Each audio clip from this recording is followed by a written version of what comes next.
Aujourd'hui, si vous utilisez un moyen de contraception, vous utilisez très probablement la pilule. Mais est-ce que vous êtes déjà demandé comment est-ce qu'on faisait avant? Si on revient très en arrière, on pourrait parler des préservatifs égyptiens faits avec des boyaux de chat ou des rumeurs qui veulent que les femmes mésopotamiennes s'enfonçaient une pierre dans le vagin, ou encore de ce médecin de la Grèce antique qui recommandait aux femmes, après un rapport, de se lever, marcher, sautiller, voire éternuer pour expulser le sperme. Nous, on va plutôt se concentrer sur le XXe siècle. Après la Première Guerre mondiale, le gouvernement français mène une politique nataliste. Ils veulent que les Français fassent plein de bébés. Vraiment beaucoup de bébés. Du coup, pour éviter la grossesse, les couples français utilisent majoritairement le retrait, ou coït à la retirette, l'abstinence périodique ou le préservatif qui, à l'époque, n'est pas retiré de la vente parce qu'il sert principalement à lutter contre la syphilis.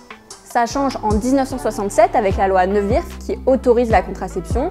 Bouleversement, c'est à ce moment-là que la pilule et le stérilet arrivent en France. Ils se développent très vite dans les années 70. Les années 80, avec l'épidémie du sida, voient un retour du recours au préservatif, mais la pilule reste le contraceptif le plus utilisé et elle est utilisée par les femmes de plus en plus jeunes.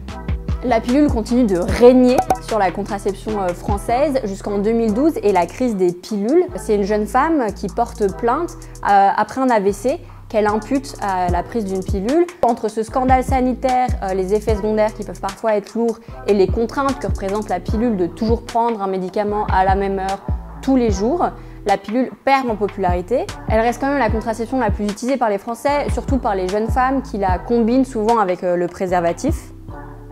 Le stérilet, lui, est prévalent chez les femmes de 30 à 49 ans parce que très longtemps, les gynécologues ont été réticents à le prescrire à des femmes qui n'avaient pas encore d'enfants.